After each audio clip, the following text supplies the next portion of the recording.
Spinoza, c'est vous présenter ce livre et vous recommander ce livre que j'ai trouvé vraiment très intéressant, très bien fait et très bien illustré aussi. Très bien illustré et illustré de manière humoristique et avec beaucoup de talent. Alors, ça s'intitule, le titre du livre, c'est Démystifier le vivant. Démystifier le vivant. Donc, ça c'est le titre. Et il est sous-titré, ce livre, 36 métaphores à ne plus utiliser. 36 métaphores à ne plus utiliser. Alors, 36 métaphores, évidemment, concernant le vivant. Je vais vous donner quelques exemples. Et il a pour auteur, deux personnes. L'une qui s'appelle Guillaume Lecointre. Je connais. J'efface tout. Je connais, oui. En fait, il y a deux auteurs dont l'un s'appelle Guillaume Lecointre. Ouais, je connais. Guillaume Lecointre. Et dont l'autre, alors, ce sont deux Lecointre. Je ne le connais d'ailleurs pas, leur lien de parenté. Guillaume Lecointre. Et Annabelle Lecointre, Crémer Lecointre, d'où mon erreur précédente. Annabelle Crémer Lecointre. Alors, ce livre qui est publié aux éditions Belin, et qui est paru très récemment, hein, il est de, je crois qu'il est même de, 2023, Belin Éducation 2023. Donc je suis tombé dessus récemment en librairie, je l'ai feuilleté, il ne m'a pas fallu longtemps pour décider de l'acheter. Ce sont des questions que j'ai très souvent traitées en classe et que j'ai d'ailleurs traitées ici, notamment l'année où nous avons, les deux années où nous avons travaillé sur la théorie darwinienne de l'évolution à l'occasion du 150e anniversaire de l'origine des espèces. Alors, je vous donne quelques exemples de ces métaphores à ne plus utiliser. Certaines sont des métaphores au sens propre, d'autres sont simplement des images. Enfin, ça correspond, si vous voulez, à des lieux communs, à des idées reçues, à un certain nombre de préjugés sur le monde vivant. Par exemple, dans le premier chapitre, intitulé « Les écosystèmes », dans le premier chapitre, il y a une section consacrée à l'erreur qui consiste à faire de la nature le sujet d'un verbe. La nature fait ceci, la nature cherche cela, la nature travaille à ceci ou à cela. Bon, ça, ce sont des questions sur lesquelles nous avons réfléchi déjà lorsque nous avons, l'année dernière, travaillé sur la nature. Donc là, j'étais en terrain connu. Quelquefois, il m'arrive de rencontrer des choses que je connaissais moins. Mais en revanche, par exemple, il m'est arrivé ici, et notamment dans le cours sur Darwin, d'évoquer cette erreur très fréquente, très répandue, qui consiste à expliquer un comportement animal par la prise en compte du bien de l'espèce. Voilà, si un animal fait ça, c'est pour le bien de l'espèce. Or, dans cette section, qui fait une demi-douzaine de pages, hein, chacune des sections, donc 36 métaphores à ne plus utiliser, 36 sections regroupées en 6 chapitres, eh bien, dans cette section, en une demi-douzaine de pages, il vous explique pourquoi il n'y a absolument aucune pertinence à évoquer le bien de l'espèce ou l'intérêt de l'espèce pour expliquer le comportement d'un être vivant, d'un animal bien sûr, puisque aux plantes ne s'applique pas vraiment la notion de comportement. Bon, alors vous avez des idées reçues assez connues, et encore une fois que j'ai souvent critiquées ici, par exemple l'idée que la nature est bien faite, première section du chapitre 2, consacrée à la biodiversité. Bon, il y a beaucoup de choses sur l'évolution, puisque Guillaume Lecointre, alors je ne connais pas Annabelle Crémer Lecointre, je ne la connais pas. Guillaume Lecointre, je le connais parce que j'ai travaillé un peu avec lui. Il nous est arrivé tous les deux d'intervenir ensemble devant des classes de lycée, par exemple, ou devant des auditoires divers. La dernière fois, c'était au Conseil général de la Haute-Garonne à Toulouse, où nous avions, disons, fait chacun un exposé sur la question de l'esprit scientifique et de la démarche scientifique. Donc je le connais bien. C'est un spécialiste, c'est un zoologiste, spécialiste de l'évolution, et surtout spécialiste des problèmes de classification du vivant, Oui. de ce qu'on appelle en langage un peu savant la taxonomie. Et en particulier, c'est un grand défenseur de ce courant en matière de taxonomie, ce courant contemporain qui consiste à ne plus admettre comme, disons, méthode de classification rigoureuse et objective des êtres vivants que la phylogénie, c'est-à-dire les engendrements respectifs des embranchements dans l'évolution. Voilà, bon, vous avez une section consacrée à démonter cette idée fausse que Lucie, la fameuse Lucie australopithèque, serait notre ancêtre. Bon, vous avez même une section consacrée à essayer de vous débarrasser de cette idée que la femme serait le sexe faible. Bon, alors ça pose d'ailleurs un problème, la question de savoir à qui s'adresse ce livre, parce que, bon, c'est vrai qu'on se dit, si on écrit un livre pour nous expliquer que la femme, c'est pas le sexe faible et l'homme le sexe fort, ça pose un problème notamment d'homogénéité du livre, parce qu'il y a des chapitres, tout est d'une lecture vraiment très aisée, très facile, c'est plein d'exemples, c'est illustré, c'est vraiment un livre très pédagogique. D'ailleurs, la pédagogie de la science et de la biologie en particulier est une préoccupation centrale chez Guillaume Lecointre. Donc ce livre est d'une lecture assez facile, mais il y a des chapitres où il vaut mieux avoir quand même une petite formation de base en biologie. Et on se dit, bon bah, les gens qui ont le niveau pour lire ce livre, qui n'est pas un niveau très, très élevé du tout, mais enfin qui ont, disons, une petite connaissance de la biologie, ils ont quand même fait un petit bout de chemin depuis le temps où ils ont pu penser peut-être que la femme c'était le sexe faible. Alors, mais inversement, ceux qui ont le bon niveau pour comprendre le livre de façon très très facile, on n'a peut-être pas besoin de leur expliquer certaines choses. Bon, ça c'est une petite difficulté.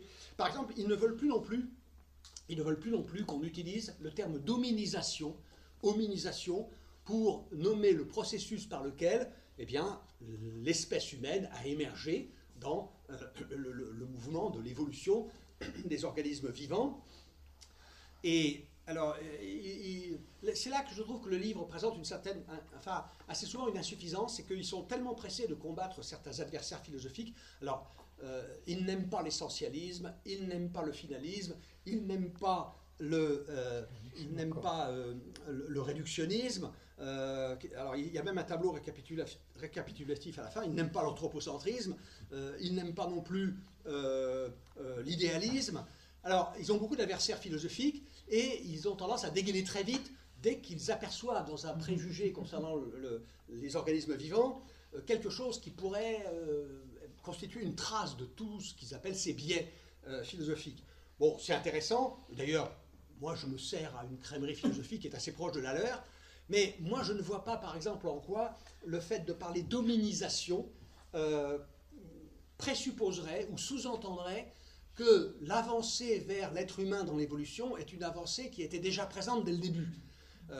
Il y a en effet, des emplois du mot, du suffixe isation, il y a des emplois dans lesquels, en effet, le but préexiste. Quand vous procédez à une décentralisation, ça veut dire que vous avez, de propos délibérés, choisi un chemin pour aller vers un certain but anticipé à l'avance.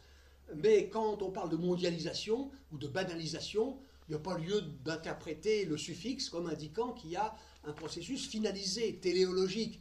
Donc, à mon avis, ils sont un petit peu, si vous voulez, omnubilés par la poursuite par la traque, plus exactement, de certains biais. Et je trouve que ça les fait quelquefois tirer un peu sur tout ce qui bouge, y compris sur ce qui ne bouge pas beaucoup, ou ce qui ne bouge pas du tout, ou plus du tout. Parce que des choses, se sont un petit peu effacées de nos esprits. Voilà, c'est un très très bon livre, moi, dont je vous recommande la lecture. Alors bon, j'ai commencé à prendre en note mes désaccords, et je vais leur renvoyer mes cogitations. Bon, le problème, c'est comme toujours pas, quand on commence à faire ça, ça prend des dimensions... comme j'ai absolument pas l'intention de faire sur eux ce que j'ai fait sur Descola, à savoir un livre pour, disons, pas du tout, parce que ça vraiment, je répète, c'est un livre non seulement utile, mais à mon avis même qui était assez nécessaire, et dont on aurait pu avoir l'idée depuis depuis beaucoup plus longtemps. Bon, c'est vraiment très intéressant. Donc voilà, je vous recommande ce livre. Et en plus, je répète, il est illustré avec un grand talent et avec beaucoup d'humour. Voilà. Bien, 23,90 €. Son principal défaut, c'est peut-être d'être encombrant. Je sais pas, vous pouvez peut-être attendre que ça apparaisse en poche. Je ne sais pas d'ailleurs.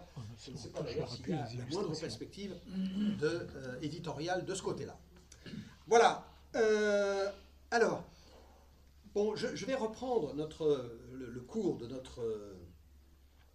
notre réflexion sur la liberté.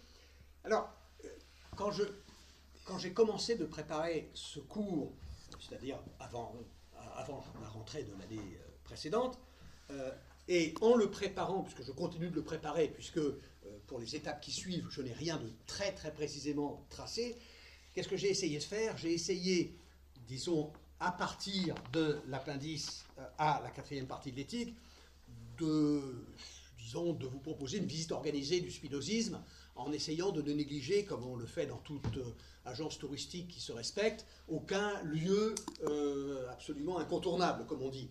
Donc, il fallait absolument, évidemment, traiter de la question de la liberté, ça c'était tout à fait inéluctable et incontournable encore, pour reprendre le terme consacré. Et j'ai pensé qu'ici, c'était le meilleur moyen, le meilleur moment, dans le prolongement de la lecture de ce chapitre 2 de l'appendice, où il n'est pourtant pas directement question de la liberté. Le mot figurera plus loin, ultérieurement, dans d'autres chapitres.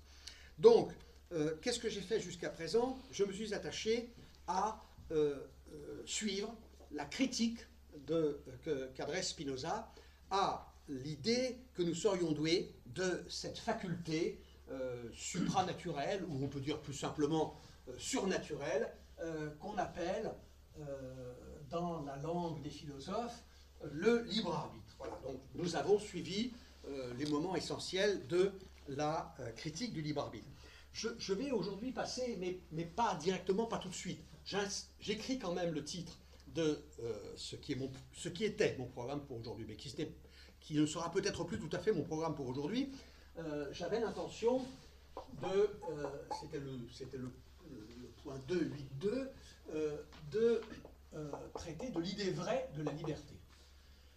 L'idée vraie de la liberté, ou l'idée de la vraie liberté, puisque le libre arbitre n'est pour Spinoza que l'illusion de la liberté, n'est qu'un faux semblant de liberté, on pourrait en conclure, je l'avais signalé, j'avais suffisamment, je pense, mis en garde contre cette erreur, on pourrait en conclure que pour Spinoza, la liberté n'existe pas, ce n'est pas du tout le cas.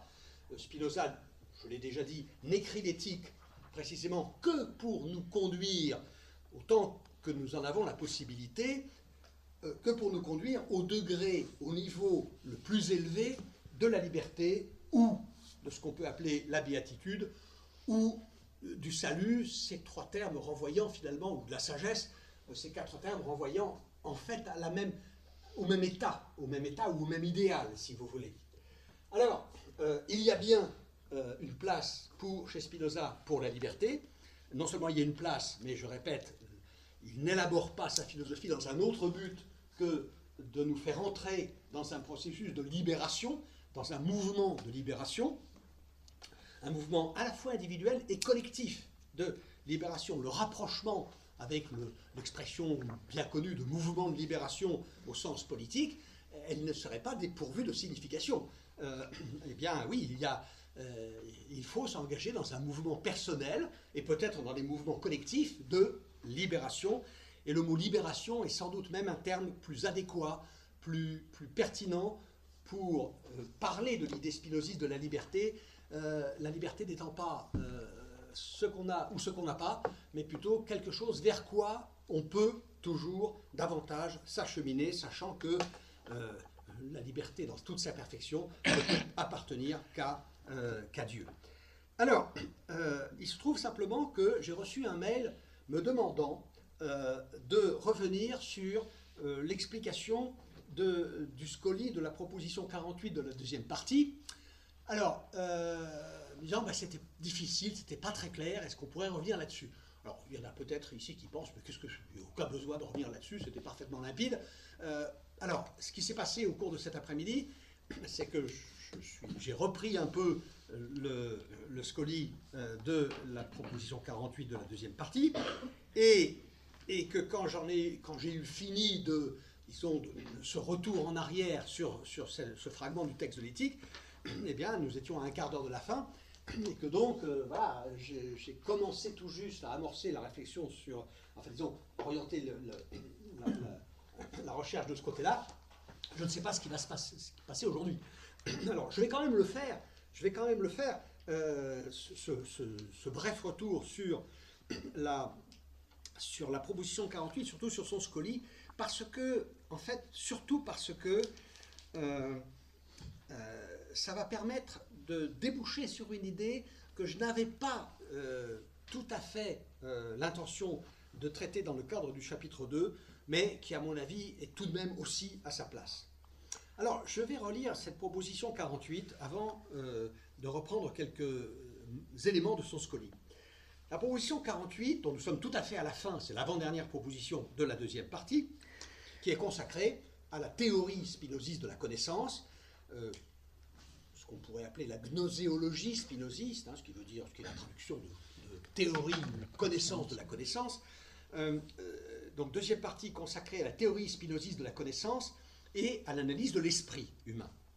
Alors, dans la proposition 48, on dit ceci: il n'y a dans l'esprit aucune volonté absolue, c'est-à-dire libre. Mais l'esprit est déterminé à vouloir ceci ou cela par une cause qui est, elle aussi, déterminée par une autre cause, et celle-ci, à son tour, par une autre, et ainsi de suite à l'infini. Alors, je m'intéresse d'abord au premier membre de la phrase, première ligne. Il n'y a dans l'esprit aucune volonté absolue, c'est-à-dire libre. Ne comprenons pas, il n'y a dans l'esprit ou par l'esprit aucune liberté possible. Il n'y a dans l'esprit aucune volonté libre en tant que cette volonté est considérée comme une volonté absolue, c'est-à-dire, je reviens ici ce terme absolu, absolu cela signifie étymologiquement, c'est ce que veut dire le mot, absolu cela veut dire délié de toute attache. Une volonté absolue serait une volonté qui a une réalité en et par elle-même, et dont la réalité a suffisamment, si vous voulez, de substance, même si ce n'est peut-être pas une substance au sens d'Aristote ou de Descartes, non, mais a suffisamment de substance ou de consistance, une réalité qui a suffisamment de consistance pour déterminer des effets, et qui a suffisamment de consistance et de réalité, non seulement pour déterminer des effets, mais pour déterminer des effets sans être elle-même l'effet de rien. Une volonté absolue, c'est donc ce qu'on appelle un libre arbitre, c'est la volonté avec un grand V, si vous voulez, telle qu'elle peut enclencher une série de causes et d'effets sans être elle-même effet de rien, sans avoir elle-même de cause. Quand je dis une série de causes et d'effets, il faut bien comprendre que ce n'est pas une série linéaire, parce que la moindre volonté que vous formez est susceptible de produire des effets qui ne vont pas eux-mêmes produire des causes, produisant elles-mêmes des effets dans une direction unique, déterminée et limitée. Si par exemple vous décidez de sortir de chez vous le matin pour aller faire les courses, cette décision d'aller faire les courses peut avoir des conséquences absolument colossales jusqu'au niveau de l'histoire mondiale. Parce que si par exemple vous décidez d'aller faire des courses et que en allant faire vos courses, vous traversez une rue, vous vous faites tuer par une voiture, votre existence est raccourcie de quelques années durant lesquelles, par exemple, vous auriez pu, je ne sais pas, procréer, engendrer un enfant qui aurait peut-être, je ne sais pas, révolutionné la physique universelle, ou peut-être révolutionné l'art lyrique, ou pris le pouvoir et se serait transformé en épouvantable dictateur. Or, du fait que vous avez été anéanti tout d'un coup, et bien voilà, ça ne s'est pas produit. Ce qui veut dire qu'en fait, n'importe quelle volonté particulière que nous formons, n'importe quel acte particulier, singulier de ma volonté, est de nature à, on va dire, provoquer une gerbe d'effets qui seront tous non seulement des effets, mais en situation de cause pour d'autres effets ultérieurs. Alors, un libre arbitre, c'est donc une volonté qui a c'est une puissance de produire un tel commencement absolu. Eh bien, c'est en tant qu'on la considère comme absolue que cette volonté est une illusion. Absolue, c'est-à-dire libre, et absolue, ça veut dire libre de tout lien.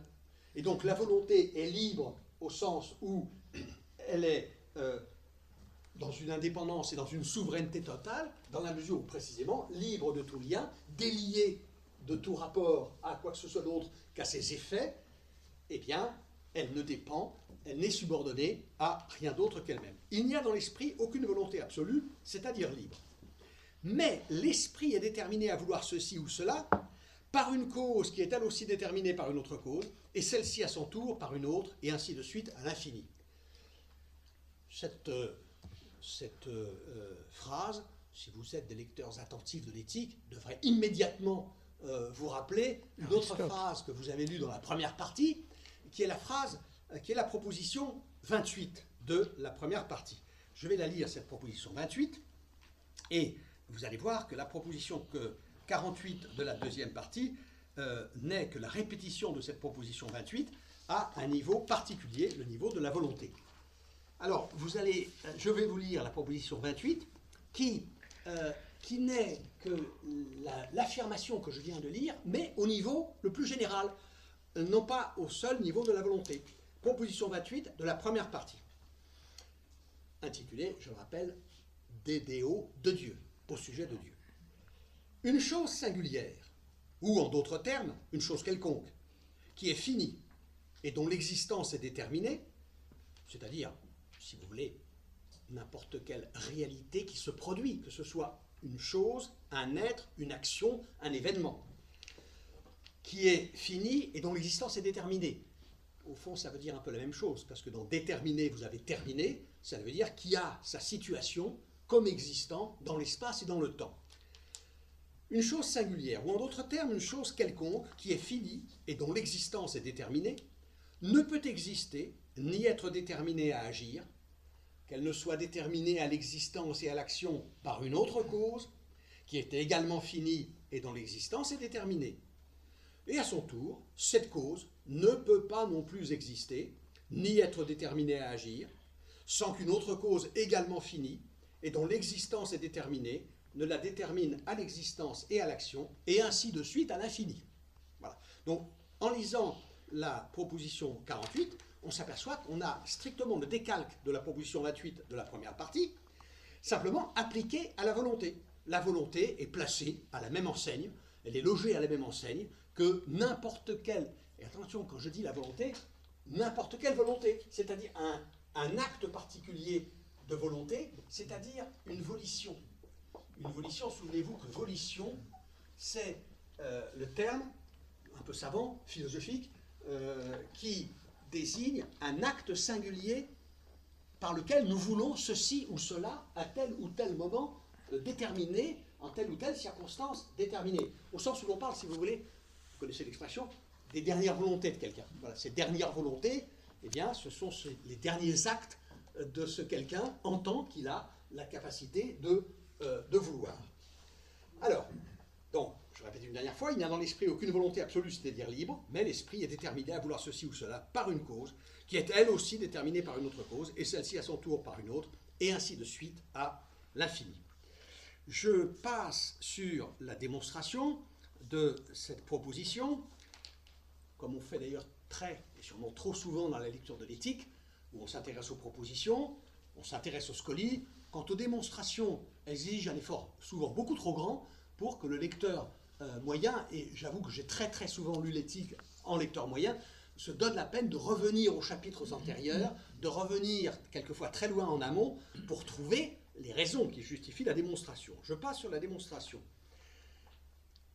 Le Scoli nous dit ceci, et j'en ai cité plusieurs fragments la dernière fois. On démontre de la même façon qu'il n'existe dans l'esprit, de la même façon que je viens de le démontrer pour la volonté. On démontre de la même façon qu'il n'existe dans l'esprit aucune faculté absolue de comprendre, de désirer, d'aimer, etc., il en découle que ces facultés et d'autres semblables, ou bien sont totalement fictives, ou bien ne sont que des êtres métaphysiques. En vérité, ce ou bien cache une identité. Ce sont, ces facultés, des choses complètement, totalement fictives, précisément parce que ce sont des êtres métaphysiques. Or, il n'y a rien pour Spinoza de métaphysique, puisque métaphysique voudrait dire qui n'est pas dans la nature, qui est après la nature. Ils ont traduit souvent par au-delà de la nature, des choses qui seraient non naturelles, qui seraient supranaturelles, qui seraient surnaturelles. Or, précisément, il n'y a rien de tel. Il n'y a place pour rien de tel dans l'ontologie spinoziste, quelque chose qui ne serait pas de la nature.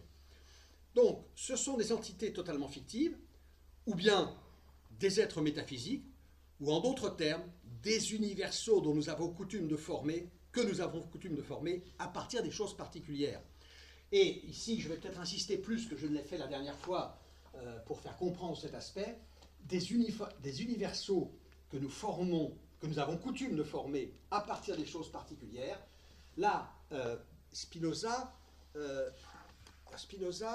s'intéresse à un processus mental, à la genèse d'un processus, à la genèse, je dirais, d'une réalité mentale, genèse dont il essaie de nous donner l'histoire.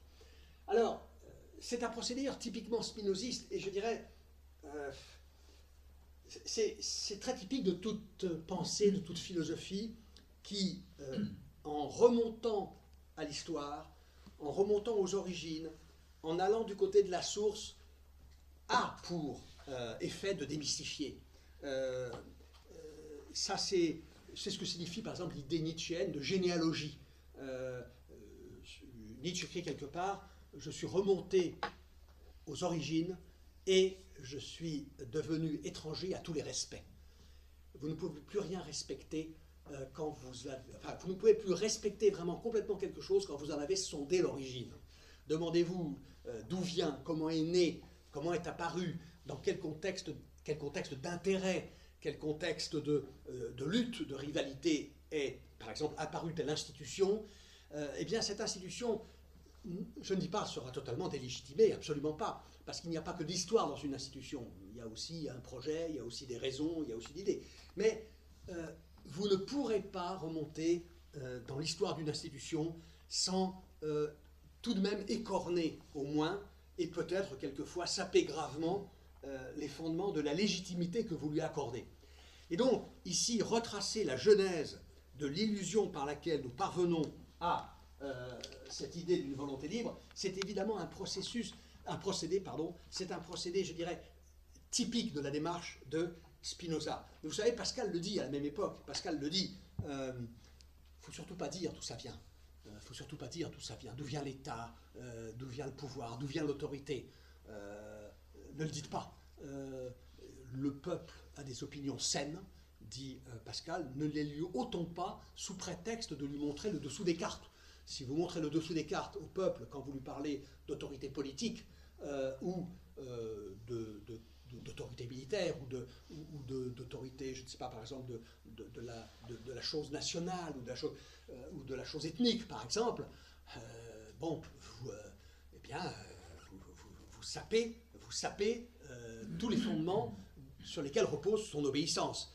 Or, si le peuple commence à être conscient des raisons qui pourraient le conduire à désobéir, il va désobéir, et donc vous allez faire naître le pire des maux, qui est le désordre, qui est la guerre civile. Voilà. Donc plutôt que de déclencher la guerre civile entre les autorités, ceux qui ont le pouvoir, les grands ou les dominants, appelez ça comme vous voulez, et ceux qui sont en bas, eh bien, plutôt que de déclencher cette guerre civile qui est la pire des choses, eh bien,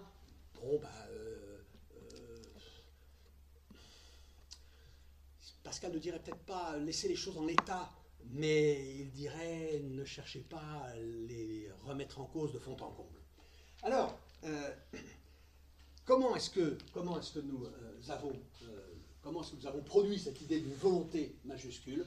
Eh bien, tout simplement en constatant que nous avons des volontés, que nous formons des volontés, que nous sommes capables de volition au pluriel, parce que la volonté, ça n'est jamais que des volitions, et toujours au pluriel, et que ces volitions dans notre vie psychique est, je dirais, est peuplée à longueur de journée, parce que des volontés, vous en formez, je ne dis pas à chaque instant, mais de façon presque continue.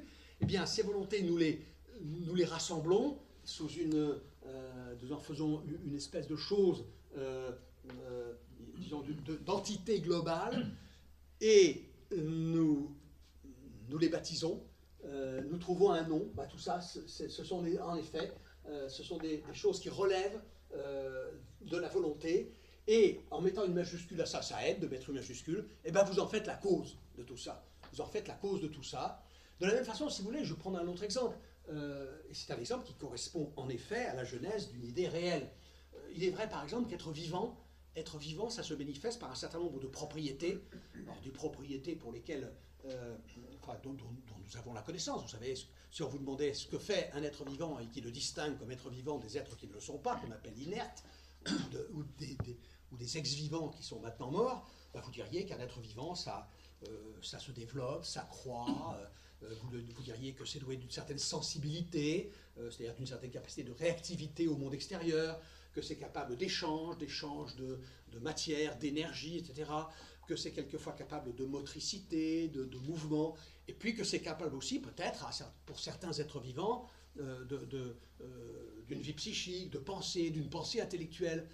Et bien, si vous tenez absolument à expliquer tout cela, vous avez un moyen assez simple qui consiste à dire, ben voilà, s'ils produisent toutes ces manifestations que nous nommons du terme de vivant, pour lesquels nous avons trouvé cette appellation de vivant, ben vous n'avez qu'à dire que, eh bien, il y a en eux quelque chose qui est la vie majuscule, ou ce qu'on va appeler un principe de vie, ou une force vitale, ou une impulsion vitale, ou un élan vital, par exemple, c'est l'expression qu'on retrouve chez Bergson, une force de vie qui, au fond, est l'explication suprême de toutes les manifestations particulières que nous observons chez ces êtres, que nous rangeons précisément parce qu'ils ont tous en commun ces manifestations, ou une partie d'entre elles, sous le nom de vivants en général.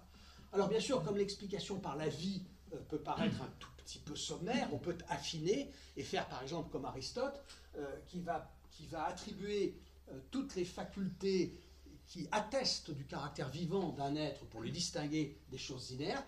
Eh bien, il va attribuer toutes ces facultés à ce qu'il appelle une âme, mais comme évidemment tous les êtres vivants ne font pas la même chose, ne sont pas capables des mêmes choses, eh bien, il va théoriser dans un livre difficile et assez mal foutu d'ailleurs, qui s'appelle Le Traité de l'âme, qui est l'un des livres, un des livres ardus d'Aristote. Dans le Traité de l'âme, il va théoriser les niveaux hiérarchiques de l'âme. Par exemple, tous les vivants ont en commun une âme végétative. Végétative, ça ne veut pas dire une âme qui va les faire végéter au sens de stagner, non, qui va les faire pousser. Le végétal, c'est ce qui pousse. À cette époque de l'année, vous vous êtes rendu compte qu'il faut sortir la tondeuse. Bon, eh ben, c'est ça que veut dire végétal. Ça végète, ça veut dire ça pousse. Eh bien, tous les vivants ont une âme végétative, mais tous ne disposent pas d'une âme sensitive, qui est l'apanage de certains vivants, peut-être certains végétaux, probablement certains végétaux, qui ont peut-être la capacité au moins d'une certaine sensibilité aux stimuli extérieurs. Certains ont une âme motrice, ils peuvent se déplacer, ils peuvent se mouvoir, nager, marcher, courir, voler, etc. Et enfin, certains ont une âme intellectuelle, au sens où ils sont capables de former des pensées sous la forme d'idées, de concepts, de raisonnements, etc. Donc, il y a comme si vous voulez, une hiérarchie, non pas des âmes, parce que ce n'est pas parce que nous sommes capables, nous humains, de tout ça, que nous avons 4 ou 5 âmes. Non, mais il y a des degrés de l'âme. Je répète, âme végétative, âme sensitive, âme motrice, âme intellectuelle. Et là, vous avez ce que Spinoza appelle une explication, une entité métaphysique, une explication métaphysique. On pourrait pousser assez loin cette analyse et la rapporter à des domaines d'ailleurs très éloignés de questions purement, on va dire, scientifiques, mais aller jusqu'à la psychologie, la politique, etc. C'est un peu ce qu'on fait. C'est un peu ce qu'on fait lorsque, par exemple, souvent d'ailleurs dans une ignorance assez grande de la théorie psychanalytique, lorsque nous rapportons des phénomènes psychiques dont la cause nous est obscure à l'inconscient, par exemple. Alors, l'inconscient, ça vient de l'inconscient. Ou par exemple le subconscient, concept totalement absent, subconscient, de la psychanalyse freudienne, d'ailleurs, il faut le dire en passant. Voilà, donc nous avons comme ça une espèce de tendance spontanée de nourrir le besoin d'explication par des mots qui sont vides au sens où ils ne désignent aucune réalité qui est une existence en elle-même et par elle-même, donc des entités métaphysiques, vous savez, dont la caricature se trouve dans le Laïus des médecins de Molière, qui vous explique que si l'opium est une plante qui fait dormir, c'est parce que l'opium possède une vertu dormitive. Vous savez que les plantes ont des vertus, comme les médicaments ont des vertus. Vous savez que, par exemple, l'aspirine a une vertu antalgique, mais vous savez aussi peut-être, il vaut mieux le savoir, que l'aspirine a une vertu fluidifiante, c'est-à-dire qu'elle a pour caractéristique, en effet, de fluidifier le sang. Bon, il ne faut peut-être pas trop en abuser quand on est, par exemple, sous anticoagulants, etc. Donc, là, il faudrait peut-être qu'un médecin, je dis à des médecins, hein, donc je parle sous leur contrôle, si je dis des bêtises, il ne faut pas hésiter à m'arrêter. Mais voilà, les vertus d'un médicament, les vertus d'une plante, c'est sa puissance. Oui, mais justement, ce que Spinoza vous dirait, c'est que la vertu antalgique de l'aspirine, ou de l'opium par exemple, vous pouvez l'expliquer en remontant au mécanisme, c'est-à-dire au rapport de cause à effet, dont vous pouvez suivre le cours, suivre la trace, depuis tel niveau de l'organisme jusqu'à tel autre, en allant jusque, bien sûr, au centre du cerveau, pour comprendre pas à pas, les étapes de causalité par lesquelles l'événement se produit. Étant entendu que quand vous avez simplement nommé les manifestations que vous observez, nommé un certain nombre de manifestations phénoménales, et que vous avez derrière ce nom supposé une chose que vous allez baptiser cause de toutes ces manifestations, vous n'avez évidemment rien dit. Et je répète, on pourra aller plus loin, on pourra aller jusqu'à l'ordre politique. Aujourd'hui, il faut quand même toujours se demander ce qu'on explique en rendant compte, par exemple, du spectacle que nous offre le monde contemporain, en expliquant ça par les méfaits du capitalisme, par exemple, ou le spectacle qu'a offert l'histoire du XXe siècle par les crimes du communisme, par exemple. Voilà. Est-ce qu'on dit quelque chose quand on a mis, souvent avec une majuscule, encore une fois, un mot sur ces réalités. Il ne s'agit pas de dire que ça n'existe pas, mais il s'agit de se demander ce que signifie expliquer, ce que signifie comprendre. Et c'est ce que fait Spinoza ici. Alors je continue. Aussi l'entendement. Alors ça, c'est peut-être cette phrase qui a posé le plus de difficultés. Aussi l'entendement et la volonté sont-ils... Alors là, nous avons affaire à une analogie. Aussi l'entendement et la volonté sont-ils avec telle ou telle idée ou telle volition donnée, dans le même rapport que la... Alors là, il y a la lapidité, parce que en latin, lapis, c'est la pierre. C'est la pierre. Bon, moi j'avais donné une autre traduction dans laquelle il y avait la pierréité, c'est la traduction de Potra, ça c'est la traduction de Misrahi que je suis en train de lire, peu importe.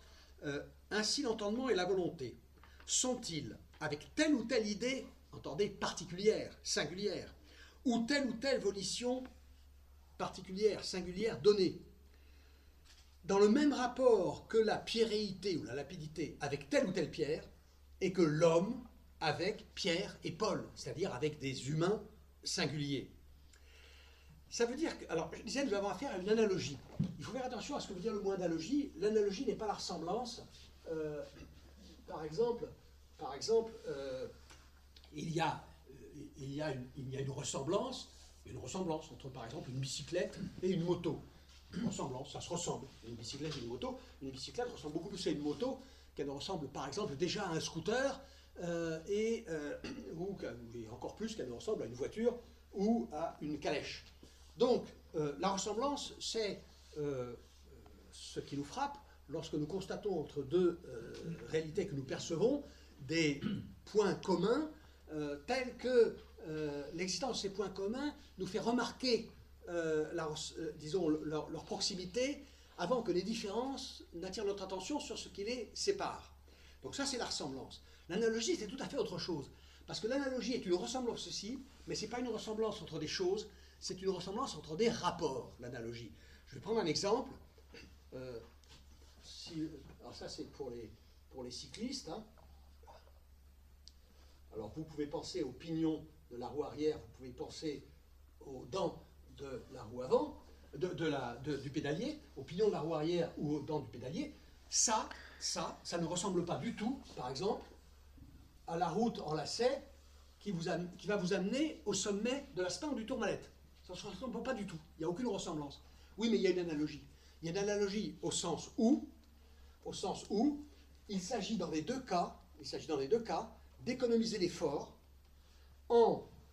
économiser l'intensité de l'effort, en changeant le rapport entre le travail que va accomplir la source d'énergie sur la totalité du parcours et le temps mis, ou la durée mise, ou l'espace sur lequel se déroule ce parcours. Il s'agit tout simplement, ici comme là, de répartir l'effort sur une plus grande longueur ou sur un laps de temps plus grand, ce qui ici d'ailleurs évidemment est corrélé, et là il y a une analogie. Et par exemple, dans ce livre, les métaphores à ne plus utiliser sont souvent des analogies. Par exemple, le système immunitaire est au corps ce que la police des frontières est à une nation. Ça, c'est une ressemblance de rapport. Bon, alors, ces analogies, bien sûr, il faut les interroger, et d'ailleurs, il faut les interroger des deux côtés. Qu'est-ce que ça signifie, je dirais, sur le plan épistémologique, et quant à l'exactitude biologique, de comparer le système immunitaire à une police des frontières? Ce n'est peut-être pas la meilleure façon de comprendre vraiment, véritablement, le fonctionnement du système immunitaire. Qu'est-ce que ça signifie de comparer la police des frontières au système immunitaire? Il faut toujours se demander quelle est la signification. Alors là, elle est omniprésente. La métaphore biologique dans le discours politique, elle est omniprésente.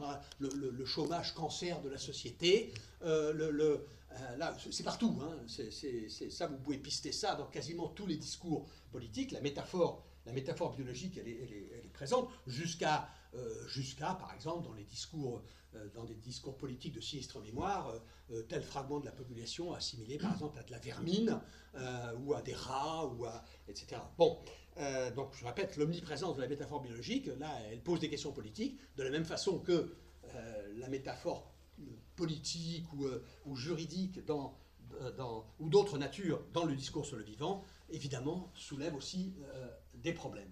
Alors nous avons affaire ici à une analogie, le rapport entre la volonté avec un grand V et toutes ces manifestations du vouloir, à savoir l'évolution, est le même que le rapport entre l'essence de la pierre, la nature de la pierreité ou la lapidité, et les pierres individuelles, particulières, singulières, que sont celles que nous trouvons sur le bord du chemin. Et c'est vrai aussi pour Pierre, Paul et l'homme. L'homme est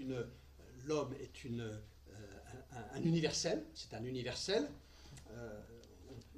Au pluriel, ça se dit les universaux, ce qui fait qu'il faudrait au singulier presque dire c'est un universal, ce qui permettrait de faire un petit peu, de cerner plus exactement le sens de ce mot. Enfin, c'est un universel, c'est un concept, si vous voulez. Eh bien, ce que nous dit Spinoza, c'est que la réalité du concept est une réalité mentale qui, évidemment, n'a pas son correspondant dans la réalité des choses que nous nous représentons, que nous pensons, que nous concevons par, justement, l'intelligence, n'a pas sa réalité dans les choses. Voilà. L'homme, alors ça c'est un très vieux problème, c'est un problème qui vient des tout débuts de ce qui s'appelle la philosophie, et par conséquent la science, parce que pendant longtemps c'est la même chose, c'est l'un des plus vieux problèmes. Quel est le rapport entre l'universel et les singuliers auxquels cet universel se rapporte? Voilà, de quelle existence a-t-on le droit de créditer une chose comme homme, avec une majuscule, ou même sans majuscule, l'homme en général? C'est un très vieux lieu commun que de rappeler cette formule de ce philosophe qu'évoque Platon lui-même, qui disait, écoutez, je vois des humains, je vois des Grecs, je vois des barbares, mais l'homme, je ne le vois nulle part. Votre homme, je ne le connais pas. Et d'ailleurs, ça, c'est un thème qui va être repris, qui ne cessera jamais d'être repris,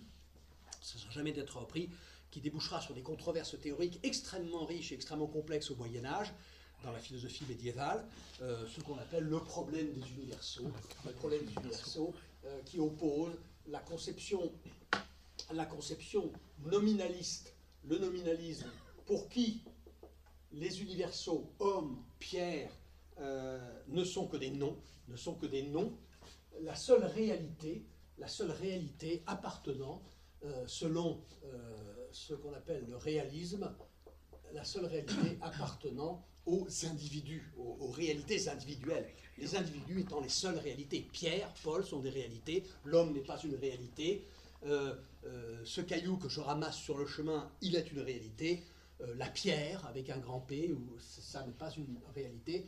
Attention, parce que ça c'est une signification du mot réalisme.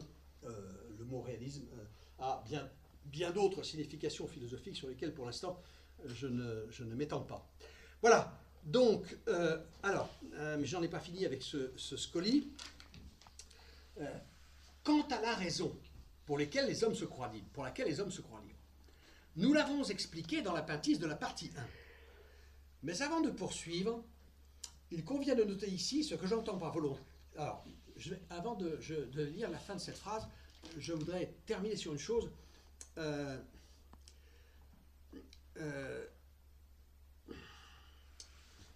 Il n'y a dans l'esprit aucune volonté absolue, c'est-à-dire libre. Je reviens à la proposition elle-même, la proposition 48.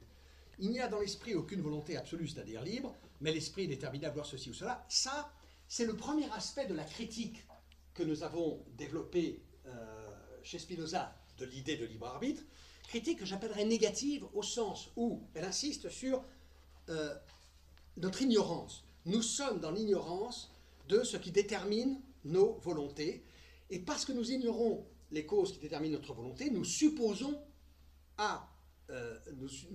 l'existence d'une faculté, d'une puissance de vouloir absolument et de façon absolument libre, indépendamment de toute cause. Ça, c'est la partie négative de la critique spinoziste. La partie positive, alors quand je dis positive, ce n'est pas pour dire favorable ou meilleur, c'est pour dire la partie de la critique spinoziste de l'idée libéraliste qui renvoie à la fiction, l'illusion que nous forgeons, que nous formons d'une volonté qui serait une réalité. Je parle d'aspect positif de la critique de Spinoza, au sens où Spinoza nous explique non seulement, premièrement, que nous ne savons pas quelle cause détermine notre volonté, mais que les raisons pour lesquelles nous posons tout de même comme réel ce qui n'est en réalité qu'une fiction.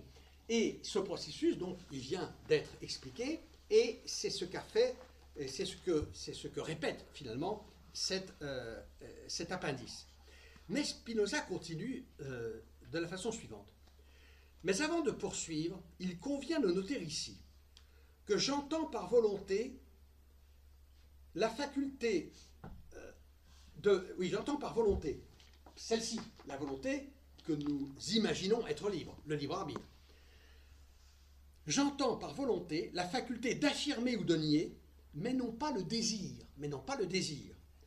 Cette faculté d'affirmer ou de nier, c'est-à-dire cette faculté, cette puissance, placée face aux représentations auxquelles elle a affaire, face aux idées, face à des affirmations, face à des théories, à des doctrines, d'affirmer ou de nier, d'accepter ou de refuser, de consentir ou de ne pas consentir. Voilà ce qu'est cette volonté supposée libre que nous imaginons, et c'est de ça dont Spinoza nous dit que je parle. Voilà, Spinoza nous dit c'est de ça que je parle, de cette volonté absolue, à savoir faculté d'affirmer et de nier, mais non pas le désir lui-même. Le désir est autre chose. Le désir est antérieur, nous l'avons vu, il est le soubassement de ces volitions particulières que nous allons ériger en réalité en soi, dont nous allons faire une réalité en soi, par un processus d'ailleurs auquel les philosophes ont donné un nom. La philosophie technique a donné un nom à ce processus, à ce mouvement par lequel nous, si vous voulez, nous tirons de la simple considération des réalités particulières, des réalités singulières, une entité qui est supposée en constituer la réalité ultime ou la cause. Ce mouvement, c'est un mouvement qui consiste à hypostasier. Alors, hypostasier, qu'est-ce que ça veut dire? Ça s'est construit sur deux racines. Celle-ci, qui est grecque, mais qui va se retrouver en latin, et d'où vont venir stable, stabilité, station, stationner, etc., qui veut dire se tenir, se tenir. Voilà. D'où aussi le terme technique de stase. La stase, c'est la durée durant laquelle quelque chose se tient, se maintient, si vous voulez. Alors, hypo veut dire en dessous. Une hypostase, c'est ce qui se tient dessous. C'est ce qui se tient dessous. C'est ce qui est dessous et qui est en dessous rend compte des manifestations, des expressions qui en découlent, qui en procèdent. Et donc, qu'est-ce que nous faisons? Nous hypostasions la multitude d'évolutions particulières et nous propulsons cette multitude vers un niveau d'unité qui confère à la volonté un être, une réalité en soi, une réalité par elle-même, une réalité qu'on pourrait dire substantielle, et substance et hypostase, c'est le même mot, puisque vous avez le sub latin à la place du hypo grec qui signifie dessous, et vous avez substance qui veut dire là aussi, ce qui se tient dessous. La substance, c'est ce qui se tient dessous, et dont les événements particuliers, les réalités singulières, sont les manifestations ou les expressions.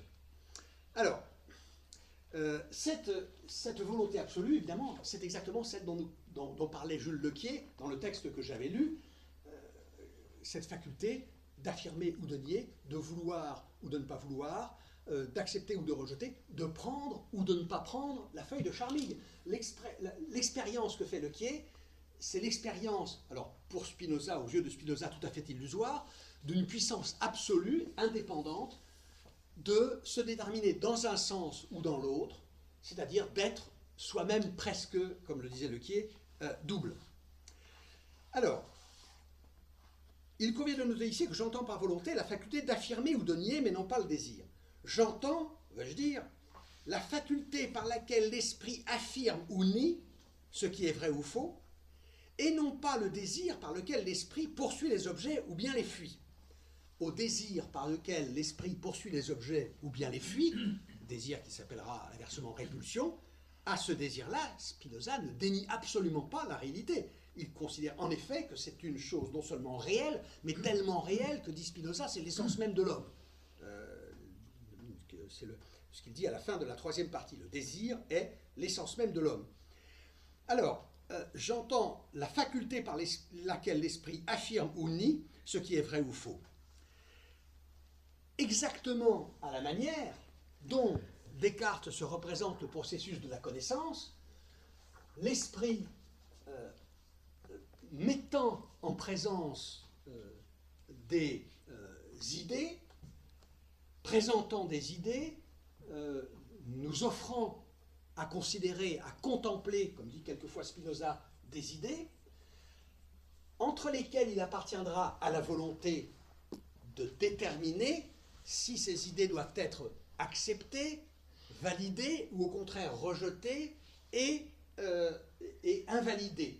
Alors vous avez une volonté libre, le libre arbitre, un libre arbitre, qui se trouve en position surplombante par rapport aux idées, au nombre tout à fait considérable des idées, et volonté qui se trouve en présence de la multiplicité des idées, et qui, muni d'un critère de sélection, va opérer un tri entre les idées, examinant chaque idée et lui posant la question de son degré de clarté et de distinction. Voilà, si une idée est suffisamment claire et suffisamment distincte, elle peut passer. On peut lui lever la barrière et elle peut entrer dans l'esprit.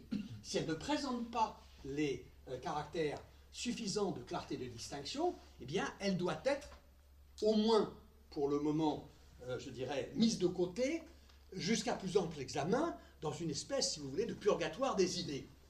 Quant aux idées qui présentent tous les caractères de l'obscurité et de la confusion, elles doivent bien sûr être, elles, écartées, éliminées. On va prendre un exemple. Clair et distinct, ce n'est pas une redondance, ce n'est pas une répétition. Par exemple, vous pouvez voir un truc et vous dire « Oh, ça c'est un arbre ». Bon, vous voyez clairement un arbre, mais par exemple, vous ne voyez pas bien les feuilles et vous ne voyez pas bien si les feuilles sont rattachées à des branches, qui elles-mêmes se diviseraient en brindilles de taille moindre. Et donc, ça peut être, vous pouvez voir assez clairement, par exemple, une forêt ou même un arbre, et ne pas dans la forêt voir distinctement les arbres, ou dans l'arbre voir distinctement les branches et les feuilles. Or, si vous ne voyez pas distinctement dans une forêt les arbres, vous pouvez prendre par exemple pour une forêt à l'horizon quelque chose qui serait peut-être, je ne sais pas, une falaise par exemple, ou peut-être des montagnes, ou pourquoi pas peut-être par exemple la mer. Et vous avez un exemple, lorsque Galilée a pointé pour la première fois la lunette astronomique en direction de Saturne, il a vu un truc comme ça, il a vu quelque chose comme ça, il a vu une forme oblongue.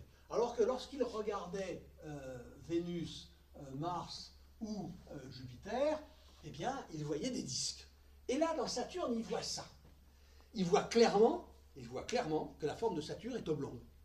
Mais il ne voit pas distinctement.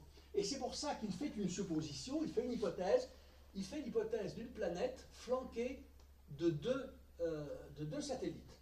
Comme il remarque que cette forme oblongue peut éventuellement, quelquefois à certains moments, se transformer en forme discoïdale, comme dans le cas des autres planètes, il va en conclure que ces deux planètes étant peut-être en rotation autour de la principale, lorsque les planètes sont situées dans l'axe de l'observateur, eh bien, il ne voit plus qu'un disque. C'est l'hypothèse que fait Galilée dans le compte-rendu qu'il fait de ses observations qu'il a réalisées en 1609. Jusqu'à ce que Christian Huygens, celui pour qui, précisément, l'un de ceux pour qui Spinoza taillait les lentilles optiques, qui s'en servait en particulier pour donc ses observations microscopiques et astronomiques, et bien jusqu'à ce que Christian Huygens, muni de lentilles de meilleure qualité que celles dont disposait Galilée, voit distinctement eh bien, les anneaux de Saturne. Et donc identifie la cause de la forme clairement oblongue de Saturne, mais pas distinctement les éléments de cette forme qui justifiaient que, évidemment, il y ait une différence avec les autres planètes. Alors, qu'est-ce que fait l'esprit cartésien? Quand je dis l'esprit cartésien, je veux dire, qu'est-ce que fait l'esprit tel que Descartes se le représente? L'esprit met à la disposition de la libre volonté, de la volonté absolue des idées, et c'est à la volonté qu'incombe la tâche de donner ou de refuser son aval aux idées en fonction de leur clarté et de leur distinction. Eh bien, c'est cet édifice-là que Spinoza va renverser, c'est à cette façon de concevoir le rapport de l'esprit à ses idées que Spinoza va s'en prendre, en récusant, ça nous l'avons déjà dit, mais en récusant la représentation d'une pluralité de facultés qui seraient logées en l'esprit, qui auraient leur place dans l'esprit, et dont chacune dans l'esprit assumerait une certaine fonction. L'entendement, la fonction de présenter à l'esprit des idées, mais des idées qui sont là en attente, je dirais dans une espèce de neutralité, dans une espèce de passivité même, en attente de la décision de ce qui est en l'esprit humain la puissance réelle, la puissance effective, c'est-à-dire la capacité de déterminer un effet, à savoir la volonté. Eh bien, Spinoza va nous dire les choses se passent tout à fait autrement. Et il continue dans ce scoli de la deuxième partie, de la proposition 48 de la deuxième partie, de la façon suivante. Et après avoir démontré que ces facultés, l'entendement, la volonté, mais aussi la mémoire, mais aussi l'imagination, si on entend par imagination la faculté de forger les fictions, et après avoir démontré que ces facultés sont des notions universelles, qui ne se distinguent pas des choses singulières, à partir desquelles elles sont formées, traduisez, il n'y a que les choses singulières, il n'y a pas d'universel, l'universel n'étant que a posteriori forgé à partir de ces réalités singulières. Après avoir démontré que ces facultés sont des notions universelles qui ne se distinguent pas des choses singulières, à partir desquelles elles sont formées, il faut rechercher si les volitions elles-mêmes sont quelque chose d'autre que les idées mêmes des choses. Il faut rechercher si les volitions elles-mêmes sont quelque chose d'autre que les idées mêmes des choses. Et il continue, pour expliciter ce qui vient d'être dit, une puissance formidable, enfin là il est en train de se produire quelque chose de tout à fait colossal. Il faut rechercher, dis-je, s'il existe dans l'esprit une autre négation ou affirmation que celle que l'idée enveloppe en tant qu'elle est une idée. Il faut rechercher, dis-je, s'il existe dans l'esprit une autre négation ou affirmation que celle que l'idée enveloppe en tant qu'elle est une idée. Ce qui n'est que la traduction de ce qui précédait, à savoir, il faut rechercher si les volitions elles-mêmes sont quelque chose d'autre que les idées mêmes des choses.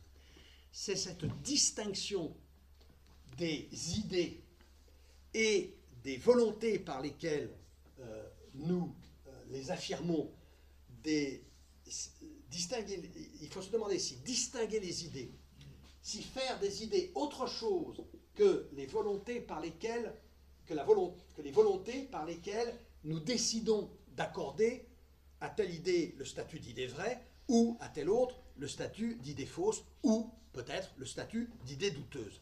C'est-à-dire s'il faut se demander s'il y a véritablement une différence dans l'être même de ces choses qu'on désigne sous les noms d'entendement et de volonté.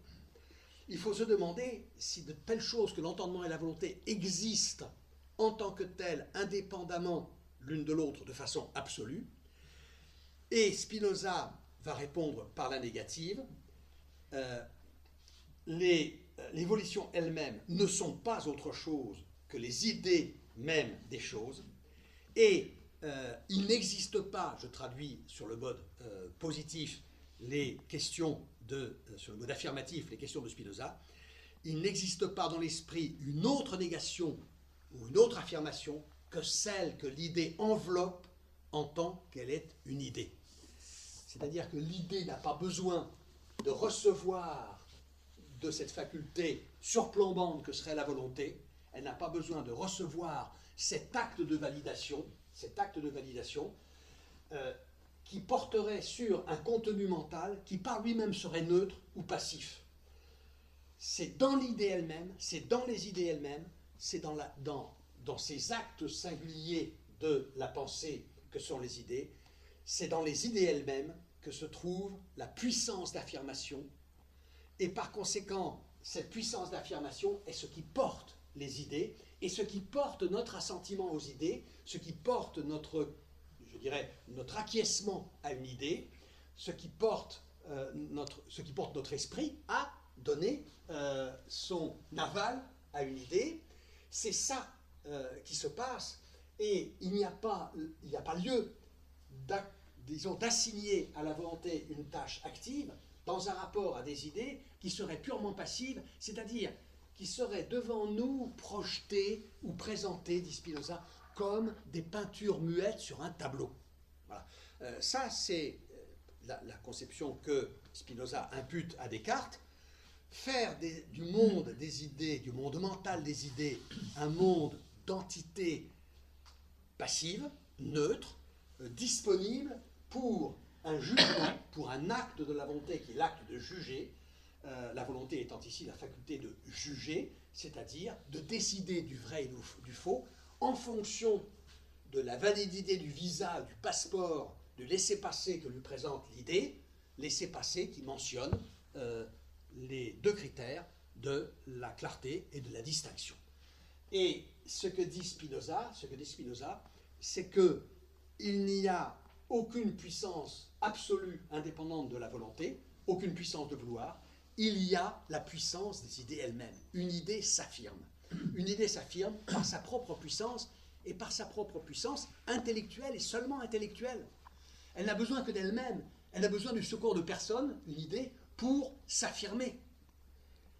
Lorsque vous pensez,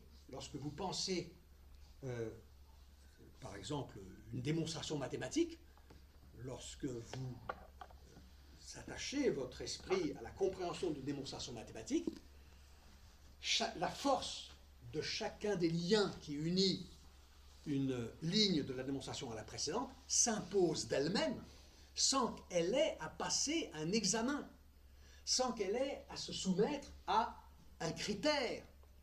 Parce que sinon, alors Spinoza fait cette remarque dans le traité de la réforme dans l'entendement, si vous commencez à exiger des idées qu'elles se soumettent à un critère de validité qui serait le critère du vrai et du faux, eh bien vous allez vous placer devant l'obligation de valider le critère lui-même et de soumettre le critère à un jugement d'ordre supérieur, lui-même muni d'autres critères qui exigeront d'être à leur tour validés par un jugement d'ordre encore supérieur. Et vous entrez dans ce qui s'appelle une régression à l'infini, et vous ne commencez jamais de connaître. Vous ne commenceriez jamais de connaître, vous n'accéderiez jamais à une première vérité, souvenez-vous du titre de Jules Lequier, comment chercher une première vérité, vous ne trouveriez jamais une première vérité si vous deviez d'abord vous assurer de la validité du critère à partir duquel vous l'acceptez, cette première vérité, comme vraie. Parce qu'il faudrait valider le critère lui-même aussi. Et Spinoza a une comparaison. Il est évident que sans des marteaux, sans disposer de marteaux, dit Spinoza dans le traité de la réforme de l'entendement, on ne pourrait pas fabriquer des marteaux. Pour fabriquer des marteaux, il faut forger. Et pour forger, il faut des marteaux. Alors, c'est l'histoire le fait de la poule, d'où vient le premier marteau? Eh bien, si vous raisonnez comme ça, dit Spinoza, eh bien, vous ne comprendrez jamais pourquoi il y a des marteaux, et vous regardez l'existence des marteaux comme un miracle. Et au fond, ça ne vous étonnera pas tellement, parce que vous direz, s'il y a des marteaux, c'est par le génie humain, et s'il y a ceci ou cela dans la réalité qui ne vient pas du génie humain, ça vient de quelqu'un qui nous a donné ça avant, et qui nous a donné ça prêt à utiliser, si vous voulez. Par exemple, des êtres vivants prêts à être consommés ou à être utilisés à titre de matière première, etc.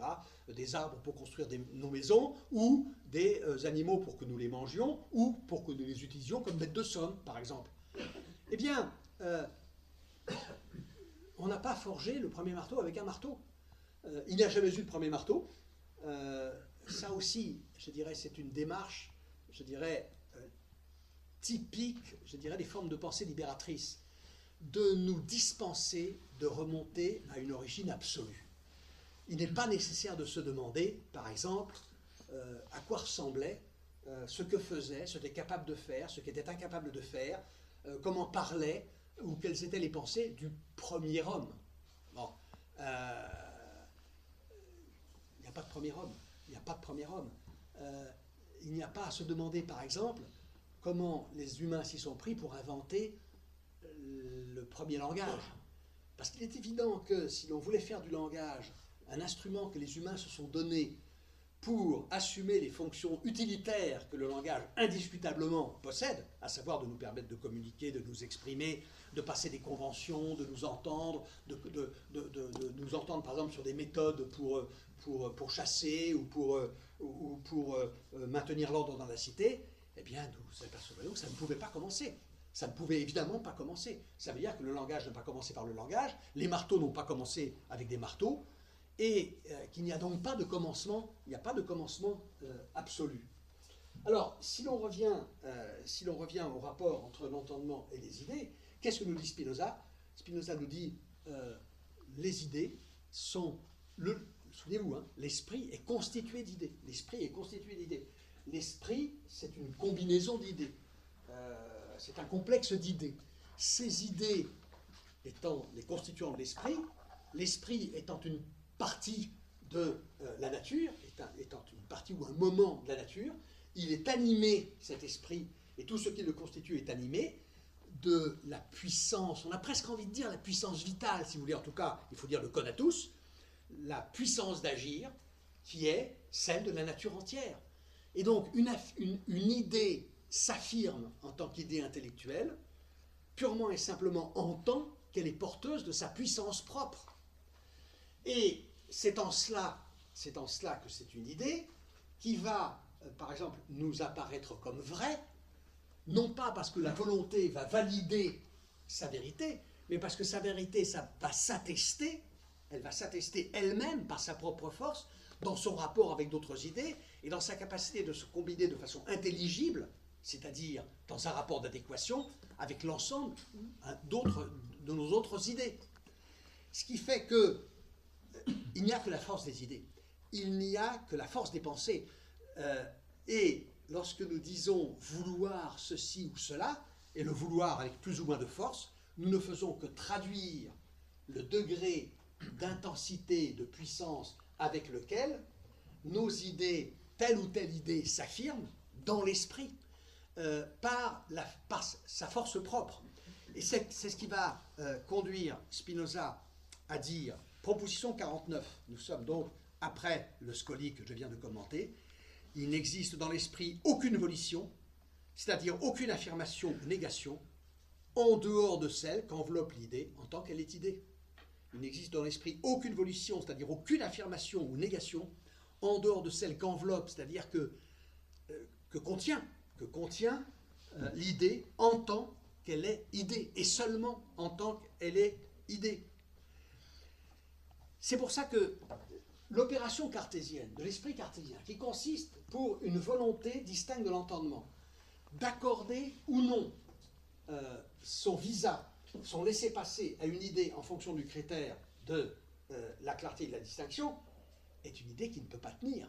Pour cette raison que, pour effectuer entre les idées un tri, une sélection, une discrimination en fonction du critère de la clarté et de la distinction, il faudrait que ces notions de clarté et de distinction, il faudrait que ces critères aient un sens pour la volonté elle-même. C'est-à-dire qu'il faudrait que la volonté soit déjà elle-même, je dirais, équipée de façon intellectuelle. Il faudrait que cette volonté soit déjà de l'intellect. Auquel cas nous perdrions la distinction entre volonté et entendement, qui est le nerf même de la façon dont Descartes conçoit la connaissance. Une volonté ne pourrait trier entre les idées et trier en fonction du critère de la clarté et de la distinction que si elle avait elle-même l'idée de clarté et l'idée de distinction, ce qu'elle ne peut pas avoir. Ce qu'elle ne peut pas avoir, ayant été définie comme pure puissance de se déterminer par elle-même. Elle n'a pas d'autre définition, la volonté cartésienne. Elle est seulement ça, elle est ça et seulement ça. Capacité de se déterminer par soi-même, elle n'a pas, si vous voulez, de composante intellectuelle. Et donc nous sommes là dans une impasse. Et c'est ce qui va conduire Spinoza à dire, dans le corollaire de cette proposition 49, la volonté, alors ça, il faut mesurer quand même ce qu'il y a d'énorme dans cette affirmation, la volonté et l'entendement sont une seule et même chose. La volonté et l'entendement sont une seule et même chose. Ça, c'est une affirmation qui mérite d'être examinée, parce que d'être interrogée et d'être méditée et d'être, autant que faire se peut, comprise. L'entendement et la volonté sont une seule et même chose. Et alors, chaque fois, quand vous lisez ou quand on vous dit « Oh mais ceci et cela, c'est la même chose », et il y a quand même toujours le réflexe de poser la question « Mais quelle chose ?» Quelle chose ? Parce que, quelle chose ? Au sens où il y a plusieurs manières, il y en a au moins deux, pour deux choses de ne faire qu'une. Il y a deux manières. La première, c'est de s'unir de telle façon que toute distinction soit perdue dans cette union elle-même.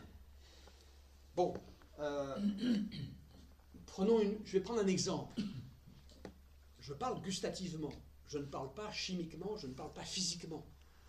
Je ne parle pas en physicien, je ne parle pas en chimiste, mais je parle en goûteur.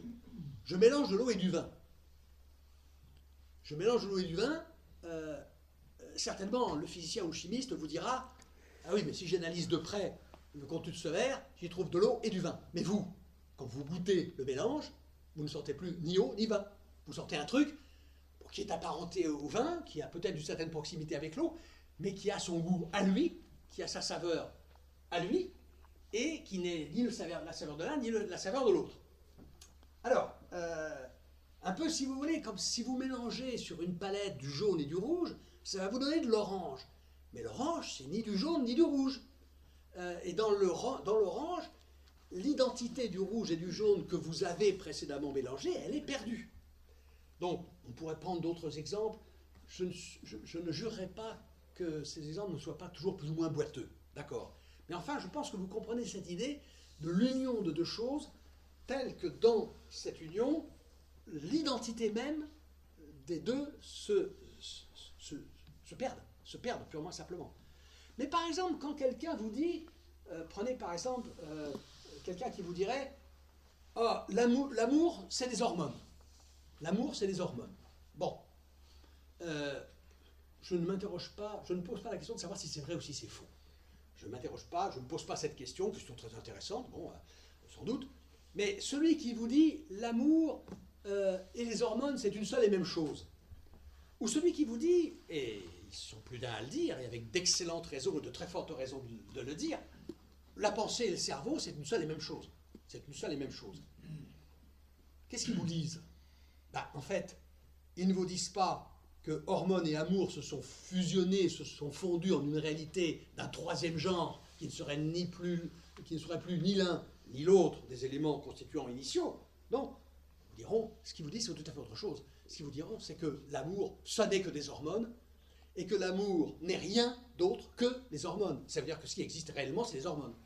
De la même façon qu'un neurobiologiste d'obédience matérialiste, physicaliste, un Jean-Pierre Changeux va vous dire, il n'y a pas lieu de faire de différence entre l'esprit et le cerveau. C'est certainement pas pour vous dire que le cerveau, c'est purement et simplement de l'esprit. Certainement pas. Certainement pas. D'autres pourraient vous dire ça d'ailleurs, mais pas lui. Un matérialiste va vous dire, l'esprit et le cerveau, c'est une seule et même chose. Ça veut dire qu'en vérité, il n'y a que le cerveau.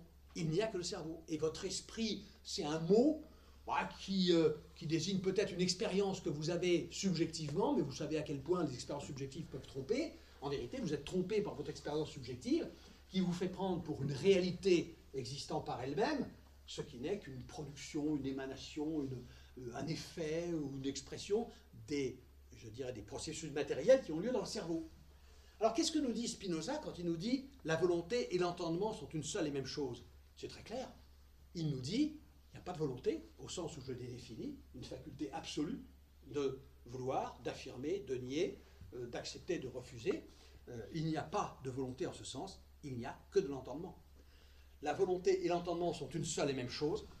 Cela veut dire que tout ce qui est vécu comme procédant d'une impulsion, d'une propension ou d'une énergie, d'une force à vouloir, à se déterminer, c'est en fait une manifestation de la puissance des idées dans ce qui s'appelle entendement. C'est ça que veut dire ce corollaire extrêmement important de la proposition 49. La volonté et l'entendement sont une seule et même chose, à savoir l'entendement. De la même façon que le neurobiologiste matérialiste va vous dire le cerveau et la pensée sont une seule et même chose, à savoir le cerveau. Alors, après, vous savez qu'il y a d'autres domaines dans lesquels ces questions de l'unité, de la pluralité, va déboucher sur des débats absolument interminables, et peut-être d'ailleurs des débats par eux-mêmes absolument insolubles. C'est vrai que le Père, le Fils et le Saint-Esprit sont une seule et même chose, ou plutôt un seul et même être. Bon, et vous savez que sur cette unité de cette pluralité, on a édifié des débats théologiques interminables, très profonds, et d'ailleurs d'où découlent à peu près, donc je crois, pas loin de la totalité, toutes les hérésies du christianisme. Toutes les hérésies, ça. Il y a un film de Buñuel qui montre bien ça, c'est La Voie lactée, qui est une illustration de ce fait que les grandes hérésies du christianisme sont toutes nées, enfin lui il dit toutes, mais je ne sais pas, c'est une possibilité que toutes les hérésies du christianisme soient nées de l'effort pour comprendre l'unité de cette pluralité. Mais en tout cas, le problème de l'unité de la Trinité chrétienne n'est vraiment pas quelque chose qui préoccupe Spinoza. Alors, enfin, c'est quelque chose qui ne traite d'ailleurs, il faut bien le dire, que par la dérision et par le mépris intellectuel. Ça, bon, c'est comme ça. Alors, donc, voilà ce sur quoi nous débouchons. Nous débouchons sur cette proposition colossale. La volonté et l'entendement sont une seule et même chose. Alors, ça pose plein de problèmes parce que, évidemment, on va dire, mais si toute la force des idées, c'est la force de l'entendement, il est bien clair qu'il y a dans nos esprits, notre esprit est constitué d'idées qui ont une force qui apparemment ne doit pas grand-chose, je dirais, à la part intellectuelle de notre pensée, à la part intellectuelle de notre esprit. Nous le savons, dans l'esprit s'entremêlent, et de façon extrêmement intime, extrêmement étroite, extrêmement imbriquée, des idées adéquates et des idées inadéquates. Les idées inadéquates semblent avoir aussi une sacrée puissance, une sacrée force. Et pourtant, elles ne procèdent pas de l'entendement, c'est-à-dire qu'elles ne procèdent pas de l'essence de la pensée. L'essence de la pensée, c'est de comprendre. Or, il est bien clair qu'un esprit peut être envahi, ou plutôt peuplé d'idées, qui l'empêchent complètement de comprendre quoi que ce soit à quoi que ce soit, idées qui ont pourtant une grande force, qui n'est pas la force de l'entendement, qui n'est pas la puissance de l'entendement, puisque ce sont des idées inadéquates qui se sont installées dans son esprit, qui ont pris possession de son esprit à l'occasion, sur le mode de l'imagination, c'est-à-dire à l'occasion des rencontres aléatoires de son existence. Et pourtant, nous constatons que ces idées ont une force. Elles sont là, elles sont installées, et il est très très difficile, très souvent, de les déloger, de les déraciner. On aurait tendance à se dire, si elles sont inadéquates, c'est qu'elles n'ont pas de relation entre elles, elles sont isolées, elles sont séparées, ces idées se sont accumulées dans l'esprit à mesure que cet esprit faisait ses expériences contingentes, ponctuelles, au cours des aléas de l'existence, mais finalement, n'ayant pas d'unité, il pourrait suffire de souffler dessus pour que tout se disperse. Non, tout ne se disperse pas. Alors pourquoi ? Parce que, alors bien sûr, les idées inadéquates n'ont aucune force intrinsèque, elles n'ont pas de puissance intrinsèque, elles ne participent pas du conatus de l'esprit, puisque, précisément, elles sont séparées, elles sont isolées, elles sont mutilées, elles sont dépourvues de ce lien, on va dire de solidarité intellectuelle, qui les rendrait compréhensibles, c'est-à-dire englobées dans une totalité intelligible. Ça veut dire que le faux, l'imagination n'a pas de réalité positive. Ce n'est qu'une mutilation, ce n'est qu'un manque, ce n'est qu'un défaut. Un défaut on va dire de cohésion, si vous voulez, intellectuelle. Et donc, il n'y a pas de positivité, il n'y a pas de réalité. Et comment peut-il y avoir de la puissance ? Comment ces idées peuvent-elles être aussi difficiles à déraciner ? Elles le sont par la raison suivante, il y a une puissance de l'entendement, qui est la puissance de l'esprit en tant qu'il développe sa propre essence. Mais dans l'esprit se sont installées des idées, sur le mode de l'imagination, par les aléas des rencontres particulières. Elles se sont installées, et pourquoi est-ce qu'elles vont tenir ? Alors bien sûr, elles ne tiennent pas par leur cohérence interne. D'ailleurs, il y a un moyen très simple de s'en apercevoir, c'est que plus une personne a des idées arrêtées, a des idées sur lesquelles elle est cramponnée, et dont vous ne la faites pas démordre, plus en l'interrogeant de façon un peu intelligente, vous allez arriver rapidement à la mettre en contradiction avec elle-même. C'est-à-dire, vous allez apercevoir que ça ne se tient pas. Elle tient très fort, elle se cramponne à une multitude d'idées séparées les unes des autres, mais en général, il est assez facile de la mettre en contradiction avec elle-même et de montrer que ce qu'elle vient d'affirmer contredit ce qu'elle avait affirmé 5 minutes plus tôt. Donc, en effet, ces idées ne se tiennent pas de cette façon, mais elles se tiennent d'une autre façon. Elles se tiennent de la façon suivante, c'est que les circonstances particulières dans lesquelles ces idées ont été formées dans l'esprit, sur le mode de l'imagination, les circonstances particulières sont dépendantes d'un milieu ambiant qui est un milieu naturel, certainement d'abord, mais aussi un milieu culturel, un milieu social, un environnement politique, un environnement international. Tout ça possède sa réalité.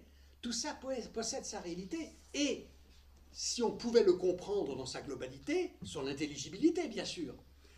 Mais lorsque l'esprit est, je dirais, constitué d'idées formées de cette façon-là, ces idées n'ont de solidité que celle que leur procure la répétition des coups qui ont été portés sur l'esprit à de multitudes d'occasions. Par exemple, la répétition du harcèlement, du martèlement de la propagande.